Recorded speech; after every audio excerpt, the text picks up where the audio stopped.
compartir. Vamos de nuevo. Perdón.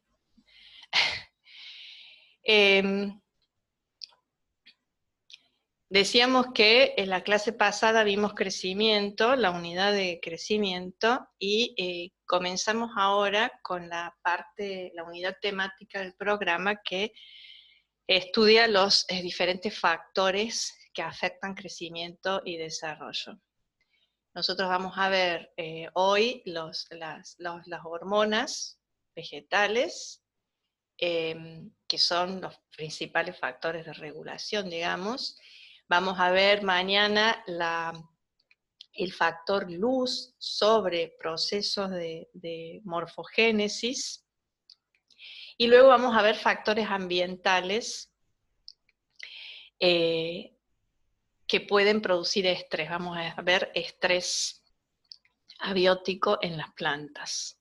Con eso cerraríamos la parte general de la materia, y después vienen las etapas ontogénicas, es decir, todas las fases por las que va pasando la planta, desde la germinación hasta la senescencia, ¿sí? Y muerte finalmente. Todo su ciclo, esa sucesión de fases, constituyen el ciclo ontogénico de la planta, su ciclo de vida. Yo les voy a dar de hormonas una parte general que es válida no solo para las hormonas, sino también para otro tipo de señales ambientales, como vamos a ver ahora. Y después ustedes, digamos, la clase sirve como guía para extraer lo más importante. Si ustedes se fijan, tanto en el Thais y Seiger como Ascon-Vieto, cada hormona es un capítulo. No pretendo que ustedes, está bueno leerlos, porque la lectura siempre ayuda al procesamiento intelectual de los datos y de la información, y realmente no es reemplazable por nada, pero digamos, ustedes se van a quedar con lo más importante, porque hay una cantidad de información que es excesiva. Entonces, digamos, en las clases está básicamente, los aspectos muy, muy principales, digamos, de las hormonas, ¿no? Yo no les voy a pedir detalles de la síntesis, ni de la química de las hormonas, sino simplemente los principales efectos y digamos, el mecanismo básico de regulación que en general tienen las hormonas. Esto es lo que aparece en el programa: factores que controlan el crecimiento y desarrollo, reguladores del crecimiento, fitohormonas, concepto, principales grupos, estructura, metabolismo, transporte, mecanismos de acción y fenómenos fisiológicos. ¿Sí? Vamos a ver hoy, hacer un raconto, un resumen de lo principal. Las plantas, a diferencia de los animales, no pueden trasladarse. Tienen lo que se llama vida séssil, es decir, tienen que adaptarse a las condiciones del hábitat en donde se están desarrollando.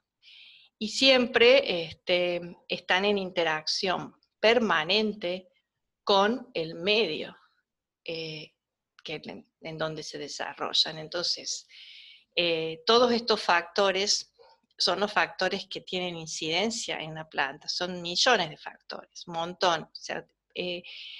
Nosotros hemos visto la luz desde el punto de vista de su intensidad, cuando hablamos de irradiancia, la luz en el rango visible, que es la luz que produce la fotosíntesis, ¿sí? También la luz tiene otros efectos que son independientes de la fotosíntesis, que los vamos a ver mañana. Es la calidad de la luz que llega y que produce lo que se llaman respuestas fotomorfogénicas que están más relacionadas con algunos procesos de crecimiento y de entrada, o sea, en las fases de desarrollo de la planta, en germinación, en floración. La luz también afecta a las plantas desde el punto, o sea, ¿qué aspecto de la luz? La duración relativa día-noche, que regula, por ejemplo, la floración o no de las plantas, la brotación o no, la formación de órganos de reserva, como los bulbos o los tubérculos, etc. ¿Qué otro factor es importante? La temperatura, porque afecta la velocidad de todos los procesos, fundamentalmente a nivel bioquímico tiene efectos, y que vimos que en general todas las respuestas a la temperatura tienen un valor óptimo. Todo lo que es gases, o sea, lo vimos en fotosíntesis, la importancia del dióxido de carbono, del oxígeno, y luego todo lo que, bueno, la humedad, o sea, el potencial agua del aire como regulador, digamos, como factor importante en la transpiración de las plantas, y todo lo que tiene que ver con el suelo, o sea, los microorganismos del suelo, el oxígeno presente en el suelo, la calidad del suelo, que tanto física como química, que va a modificar el estado hídrico, que va a modificar la accesibilidad del agua a las raíces, que va a modificar la disponibilidad de nutrientes. Y después todo lo que tiene que ver con las interacciones con microorganismos del suelo, que nosotros no vemos mucho de eso, que ustedes lo ven fundamentalmente en microbiología, y la respuesta a los patógenos, que pueden ser tanto externos como patógenos del suelo, ¿sí? En general, todas estas son señales que de alguna manera se traducen finalmente en alguna respuesta fisiológica en las plantas. Entonces, esa transformación de una señal a una respuesta fisiológica se llama transducción. Transducción. Esas señales, como vimos, pueden ser ambientales o también puede ser alguna señal interna directamente del programa genético de la planta, puede ser una hormona,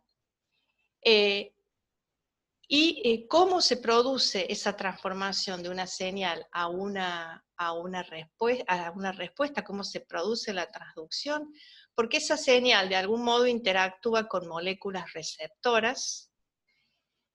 Esas moléculas, al unirse con una molécula receptora o al ser percibida una señal determinada por una molécula receptora, hay un cambio en la molécula que genera una vía de reacciones que van a terminar dando una respuesta. O sea, una vía de transducción, ¿sí? Esa vía involucra también, esa vía de transducción involucra también una transmisión de la señal y generalmente una amplificación para que la señal, digamos, no se diluya dentro de la célula, digamos, y que llegue a dar una respuesta, para finalmente producir la respuesta.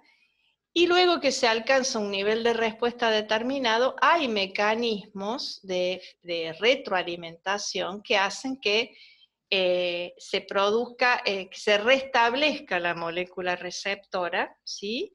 Que se produzca la respuesta, una vez que se ha producido la respuesta ya no es necesaria más nada, y entonces todo vuelve a como estaba antes, digamos, ¿sí?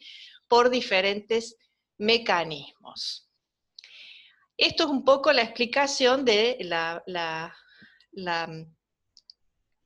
transparencia anterior. Vamos a ir viendo un poco qué significa cada cosa, el estímulo inicial, o sea, qué es la transducción, lo que acabamos de decir, Y esto que vemos es común para todas las señales, en general, no solo para las hormonas, sino para cualquier señal ambiental que produzca respuestas en las plantas. Por eso dice que el estímulo puede ser externo, ser parte del mismo programa genético. Esto es un poquito la traducción general de lo que tienen en la transparencia anterior. Aquí esa señal va a ser transmitida al lugar donde se va a iniciar la respuesta, y cuando el nivel de respuesta alcanzó su óptimo, existen mecanismos que vuelven todo al estado inicial, digamos, para que nuevamente ese receptor quede disponible para percibir alguna otra señal. ¿Qué son los receptores? Son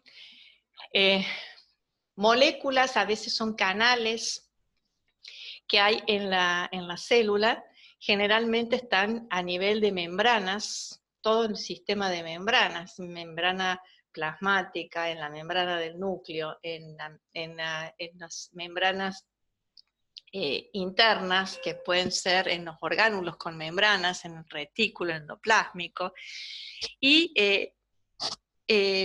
las plantas tienen diferentes tipos de receptores. Estos receptores que dice aquí tipo bacteriales y tipo hongos y animales, significa que tiene receptores parecidos a los que existen en bacterias y parecidos a los que existen en hongos y animales. Algunos receptores son canales mecanosensibles en la membrana plasmática y de cloroplastos. ¿Se acuerdan cuando vimos transporte de solutos? Vimos que había canales que contribuían al pasaje de iones para contribuir al ajuste osmótico en las células, ¿sí? Al pasaje de iones de un lado al otro. Y esos canales veíamos que podrían abrirse o cerrarse según la diferencia de voltaje que había a través de la membrana, y en ese momento, y también pueden abrirse o cerrarse según la unión a alguna molécula orgánica o ligando. O sea que esos canales son importantes porque están implicados al abrirse o cerrarse y al mover iones de un lado al otro en percibir una respuesta, una señal. Hay otros tipos de receptores que se llaman de dos componentes, que son, por ejemplo, los que se unen a las citoquininas y el etileno, que son hormonas vegetales para producir o iniciar la señal de transducción. Después hay fotorreceptores, moléculas que tienen grupos cromóforos, como los fitocromos y los criptocromos, que ellos responden o sufren cambios según la calidad de luz que llega, y entonces inducen cambios en las plantas. Eso mañana lo vamos a ver. Y después otros receptores, los que son semejantes a los que existen en hongos y animales, son lo que se llama receptores F-Box ubiquitina ligasas. Son moléculas que se unen a una ubiquitina. La molécula de ubiquitina es una molécula pequeñita que estos receptores lo que hacen es poner esa ubiquitina en algunas proteínas, y de este modo la señalizan a la proteína para que sea degradada. Receptores quinasas son, cuando al principio en la clase de repaso ustedes tienen que algunas hormonas tienen algunas enzimas tienen actividad quinasa. La actividad quinasa, ¿qué significa? La transferencia de fosfato de un sustrato a otro a partir del ATP. Entonces, es un mecanismo muy generalizado de regulación de procesos en los seres vivos, no solo en las plantas, la fosforilación, porque activa proteínas, activa moléculas en general. Y después otro modo de regulación es la unión, o sea, que esos receptores son, por ejemplo, proteínas que se llaman proteínas G, heterotriméricas, que son proteínas que se unen o activan factores de transcripción que son a su vez otras proteínas que van a ir al núcleo y van a permitir la transcripción de genes, de la expresión de genes, para que se transcriban en un mensajero y luego pasen a una proteína.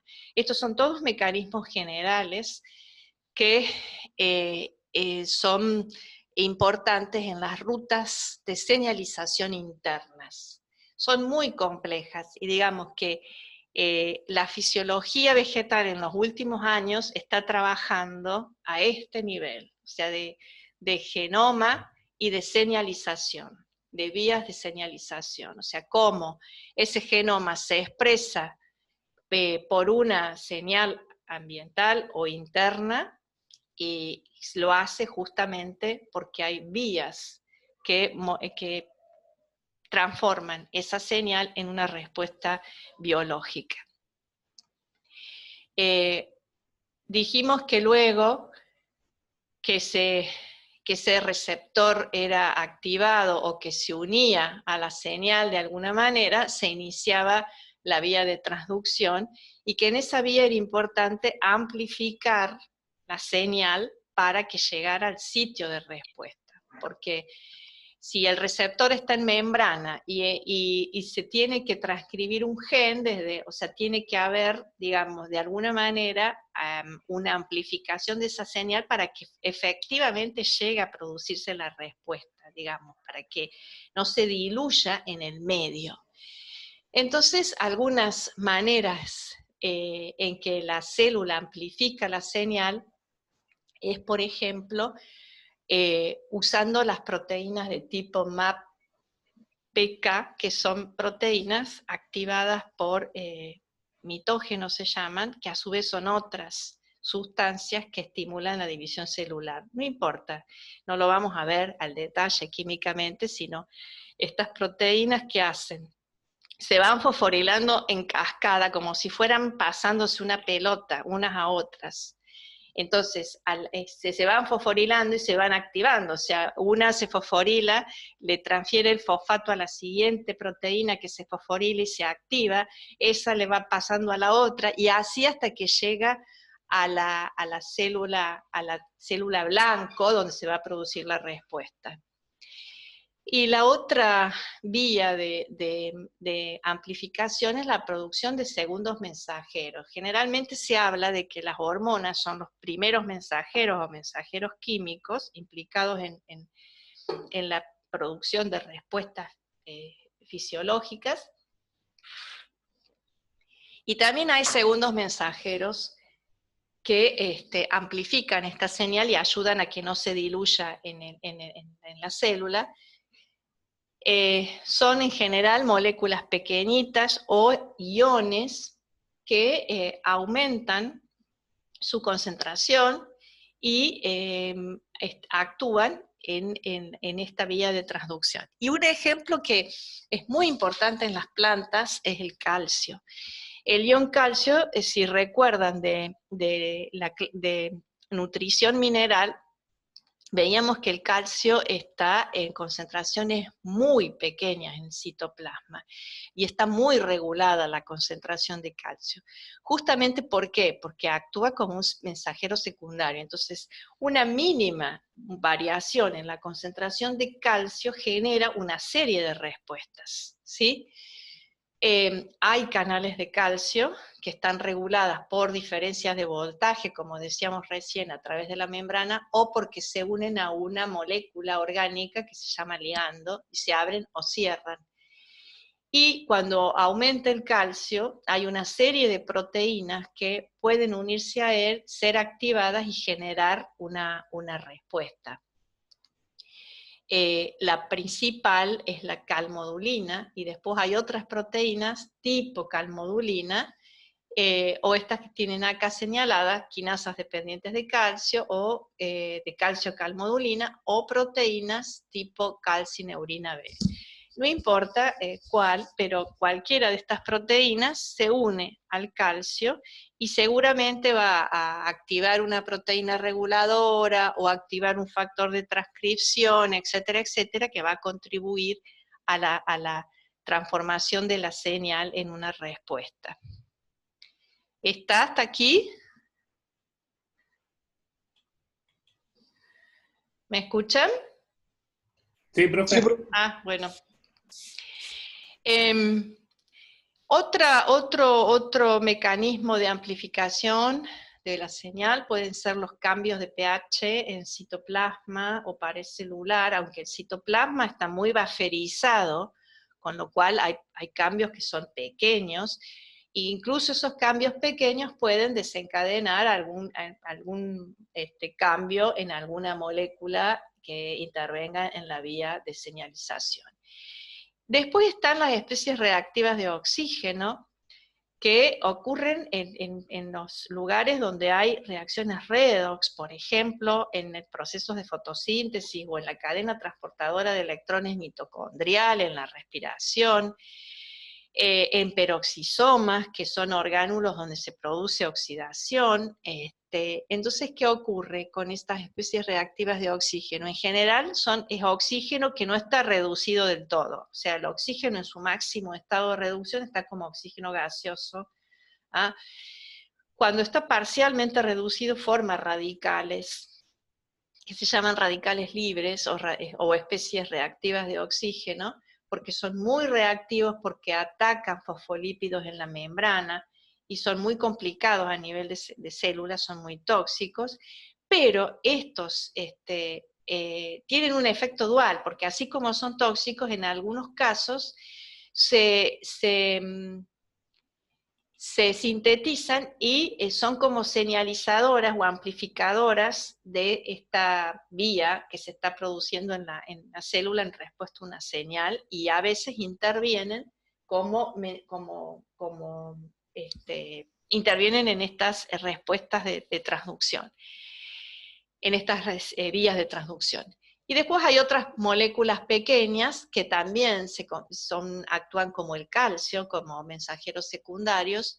Por ejemplo, el IP3, que es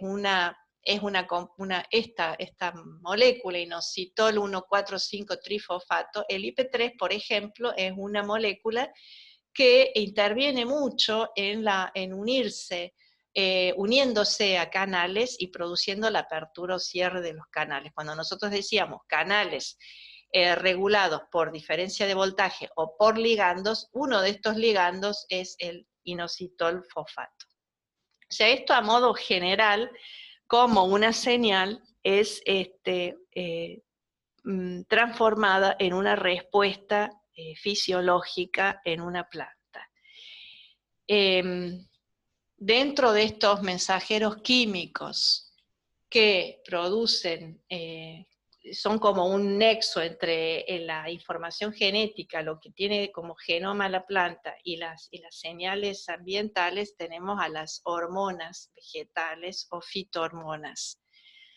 En general, las hormonas son sustancias químicas, se les llama mensajeros químicos o primeros mensajeros, producidos normalmente en una célula y produciendo o modulando procesos fisiológicos en otras. En general, hay alguna excepción, como vamos a ver luego, que es el etileno, que actúa en el lugar donde se produce porque es un gas muy, muy pequeño y muy simple. Y luego, en general, estas fitohormonas interactúan con proteínas que funcionan como receptores y intervienen en procesos de transducción de señales. Y la otra característica muy importante es que producen respuestas en las células blanco o células target a muy bajas concentraciones. Son sustancias que están a muy bajas concentraciones.